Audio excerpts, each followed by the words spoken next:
the mighty and resilient Merrimack River, carving through the communities of our great region. My name is Linda Lorden, proud president of Merrimack County Savings Bank, and like the river that serves as our namesake, we're a constant yet ever-changing presence. Because to us, it's bigger than banking. It's about powering communities and putting people first. It's about knowing where you came from and where you're going. That's Merrimack style. Visit us at themerrimack.com. It's time to gather loved ones together for all the holidays' best spread.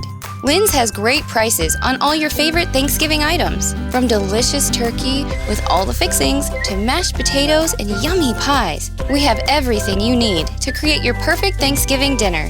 Whether it's cooking the traditional meal, completely store-bought, or a combination of both, your best holiday meal starts here. Learn more and start shopping today at linsgrocery.com. Lynn's, where delicious begins.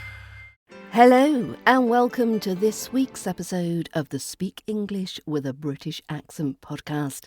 In today's show, we find out the different type of TV shows you can watch to improve your English and accent, how to say some tricky double contractions, and find out about the crucial preposition in. I hope you enjoy this week's podcast. If you are able to support this podcast, please do make a donation through the links on the show notes page. Or, even better, sign up to membership of the British Accent Bundle at learningbritishaccent.com/bundle. So let's crack on. Section 1. TV time, how to improve your English skills and British accent by watching different types of programmes. Watching TV can be a fun and effective way to improve your English skills and accent. Watching with subtitles can help you follow the story and pick up new vocabulary, as well as helping with your spelling and your reading. Here are a few more tips for using different types of shows to improve your British English skills. 1. Cartoons. Cartoons are a great way to learn English because they often use simple language and clear, exaggerated facial expressions and gestures to convey meaning. The delivery is often slower, which can make it easier for language learners to understand and follow the storyline. Number 2. Sitcoms. Sitcoms are a good way to learn about everyday life and culture in the UK. They often feature relatable characters and situations, and they can be a good source of natural conversational language. Number 3. News programmes. News programmes can keep you up to date with current events and introduce you to a larger, more sophisticated range of vocabulary. Number 4. Soap operas.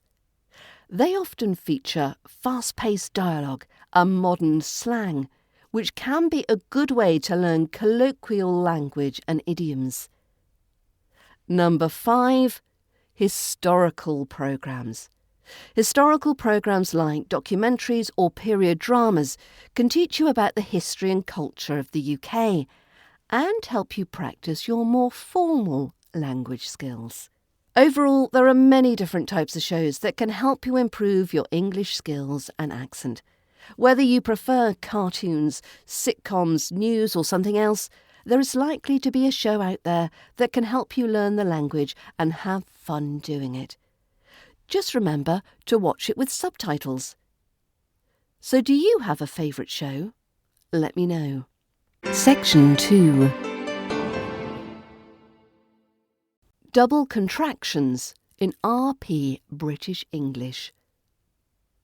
So in this section, I'd like to introduce you to the concept of double contractions in RP British English. Now, double contractions are contractions of two words combined into one shortened form.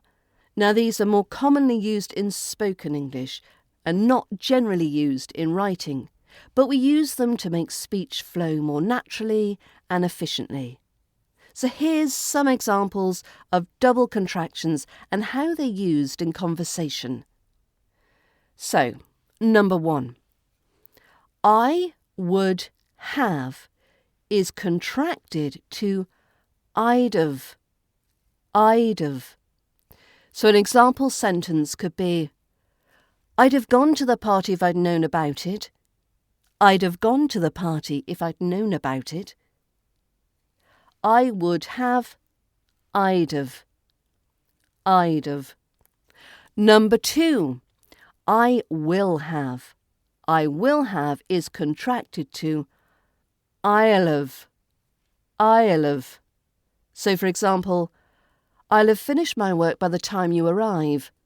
I'll have finished my work by the time you arrive. I will have, I'll have. Number 3, I would not have. I would not have, which becomes I wouldn't have. I wouldn't have. For example, I wouldn't have eaten so much if I'd known we were having dessert. I wouldn't have eaten so much if I'd known we were having dessert. I could not have. I could not have. I couldn't have. I couldn't have. For example, I couldn't have done it without your help. I couldn't have done it without your help. I should not have. I should not have becomes I shouldn't have. I shouldn't have. So, for example, I shouldn't have said that to her. I shouldn't have said that to her. So let's have a few more sentences to really get used to pronouncing these double contractions. I'd have gone to the store if I'd known you needed something. I'd have gone to the store if I'd known you needed something. I'll have already eaten by the time you get here. I'll have already eaten by the time you get here. She wouldn't have been so upset if you'd called her. She wouldn't have been so upset if you'd called her. He won't have the report ready until tomorrow. He won't have the report ready until tomorrow. They couldn't have managed without your support. They couldn't have managed without your support. I shouldn't have ignored the signs. I shouldn't have ignored the signs. So when pronouncing these double contractions in RP British English, focus on smooth transitions between the words. The second contraction, the v, is usually unstressed and said quickly. Shouldn't have, for example. Practice saying these sentences slowly at first, then gradually increase your speed while maintaining clarity. Now, by incorporating these double contractions into your spoken English, you'll sound more fluent and natural in conversation. Practice these phrases regularly to get comfortable with their pronunciation and usage. And if you have any questions or need further clarification, please do get in touch. Can I just take a moment to break in here? You can get access to quizzes and members-only posts when you become a member of the British Accent Bundle at learningbritishaccent.com. And of course, you also get access to both the British Accent training courses. That's the RP British Accent Pronunciation course and the Ultimate RP British Accent Learning Resource. You can get all of this for under £7 per month. So if you select the yearly membership option at only £79, you can get immediate access to all these resources. So for less than £7 per month, you can make so much improvement to your speaking voice and gain so much confidence in your fluency and conversation skills. So why not gift yourself this opportunity? Section 3. From location to time, the many uses of in. It's a tiny little word, but we'd be so lost without it. The preposition in is often used with verbs to express a variety of meanings in English. Here's some examples of how to use the preposition in with verbs. So it can be to express location. I'm sitting in the car. I'm sitting in the car, so the speaker is inside the car. She's cooking in the kitchen. She's cooking in the kitchen, so the person is inside the kitchen. We're staying in London. We're staying in London. The speakers are located in the City of London. Or to express time. I'll see you in an hour. I'll see you in an hour, which means the meeting will take place 1 hour from now. Or she'll be back in a week. She'll be back in a week, so the person will return 1 week from now. We're going on holiday in June. We're going on holiday in June, so the holiday will take place in the month of June. Or it can be to express a state or condition. So we could say, she's in a good mood today. She's in a good mood today. So the person is currently in a good mood. I'm in a hurry. I'm in a hurry. The speaker is currently in a rush. We're in trouble. We're in trouble. So the speakers are currently in a difficult or problematic situation. So I'm going to give you a few questions and I'd like you to identify when we should use the in the, in an, or in a. So the question is, where is the cat? You could say it's what kitchen. So is the cat in the, in an, or in a? Where is the cat? It's in the kitchen. In the kitchen. Question 2. When will the meeting take place? So we could answer it by saying it will take place blank hour. Is it in the hour, in an hour, or in a hour? It will take place hour. It will take place in an hour. Number 3. How is she feeling today? And we could answer by saying she's what good mood today? She's in the, in an, or in a good mood today. She's in a good mood today. In a good mood today. Number 4. Why are you in a hurry? Answer, I'm blank hurry because I have a lot to do. I'm in the hurry, in an hurry, or in a hurry. I'm in a hurry because I have a lot to do. Number 5, the question is, where are you staying? So you answer, we're staying blank hotel. We're staying in the hotel, in an hotel, or in a hotel.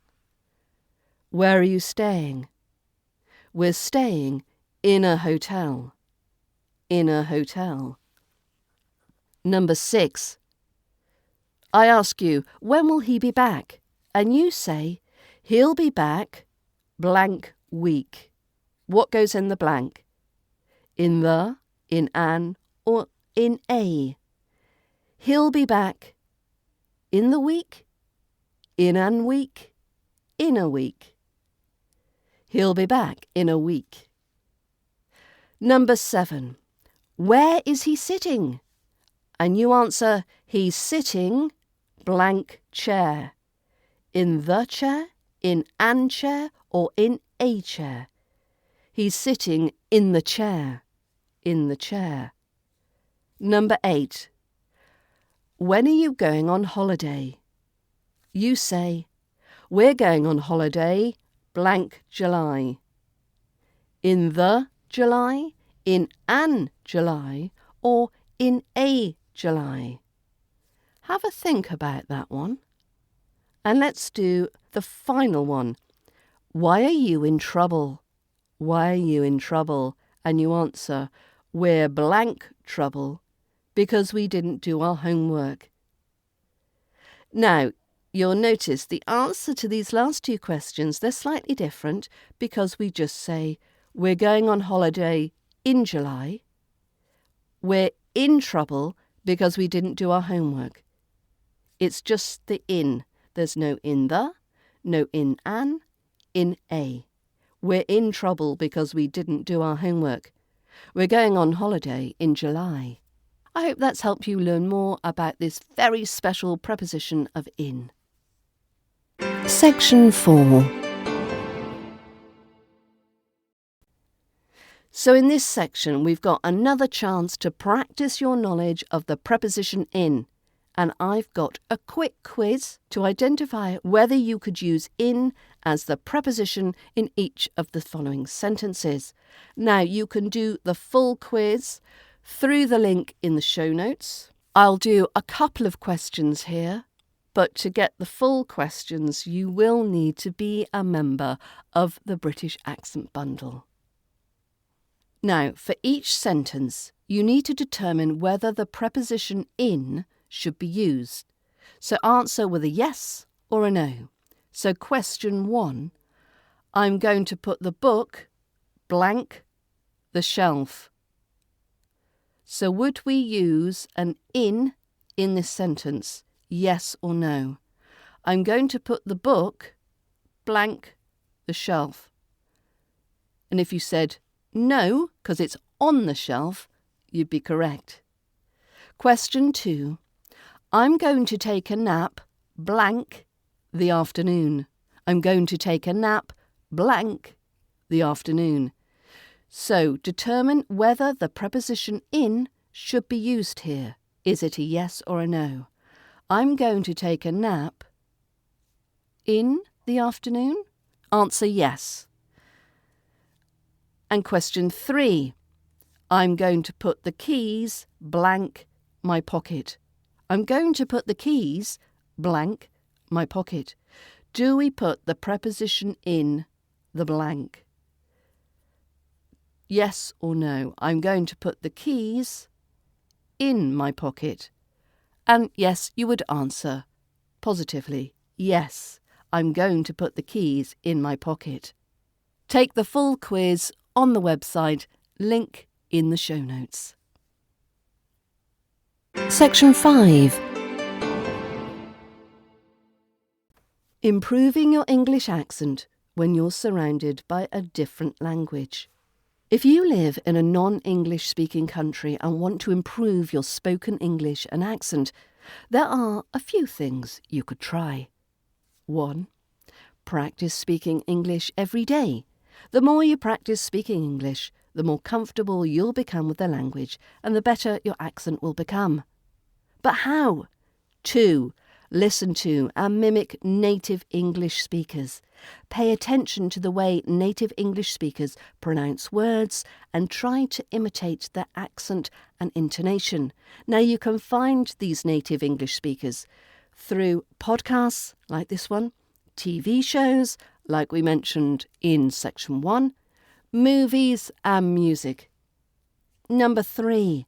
Take an English language course.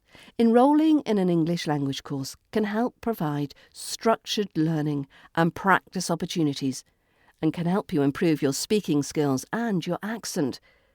4. Use English language resources. Surround yourself with English language resources such as the books, podcasts, TV shows and movies to help you improve your listening and your speaking skills. Number 5. Use an English language virtual reality headset. Some virtual reality headsets offer immersive English language learning experiences, which can be a fun and interactive way to practice your speaking skills. Use speech recognition software. Some speech recognition software allows you to practice speaking and receive feedback on your pronunciation and accent. Why not join an English language theatre group? Participating in an English language theatre group can provide you with the opportunity to practice your speaking skills and work on your accent in a fun and creative environment. Karaoke. Now, karaoke can be a fun and engaging way to improve your spoken English and accent when you're living in a non-English speaking country. So, choose a song in English. Choose a song in English that you enjoy and that has a tempo and pitch that is comfortable for you to sing. Look up the lyrics and read through them carefully. Pay attention to any words or phrases that you're unfamiliar with and try to learn their meanings. And practice singing along. Practice singing along to the song, focusing on pronouncing the words and phrases correctly and using the correct stress and intonation. How about using a virtual reality language learning game? Some virtual reality language learning games offer immersive experiences that can help you practice your speaking skills and improve your accent in a fun and interactive way. Practice speaking in front of a mirror. Now, speaking in front of a mirror can help you focus on your mouth and facial expressions and improve your pronunciation and delivery. Use English language podcasts or audiobooks. Listening to podcasts or audiobooks in English can help you improve your listening skills and get familiar with accents and speaking styles. Why don't you practice speaking with a language exchange partner?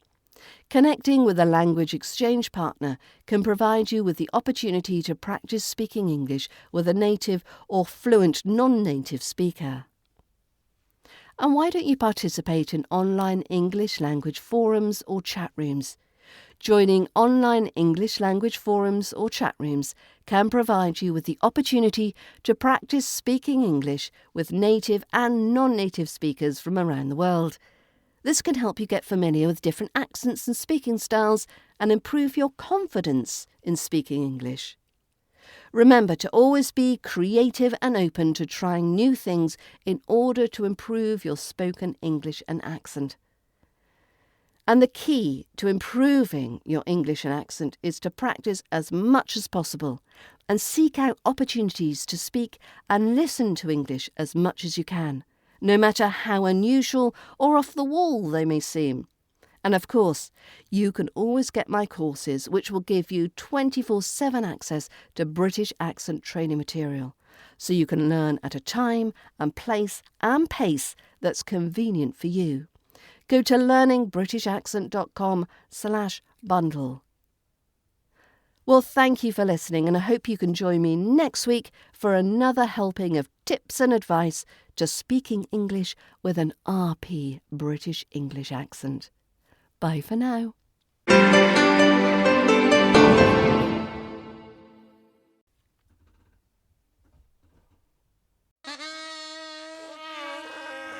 That's the sound of your current hype level at the gas pump. But brace yourself for something fuel-nominal, because Unleaded 88 is about to take the hype to a whole new level. Unleaded 88 is cheaper, cleaner, and greener than regular unleaded. Plus, it's homegrown, making Unleaded 88 the clear choice at the pump and totally worth the hype. So pump it up with Unleaded 88, brought to you by Iowa Corn. It's time to gather loved ones together for all the holidays' best spread.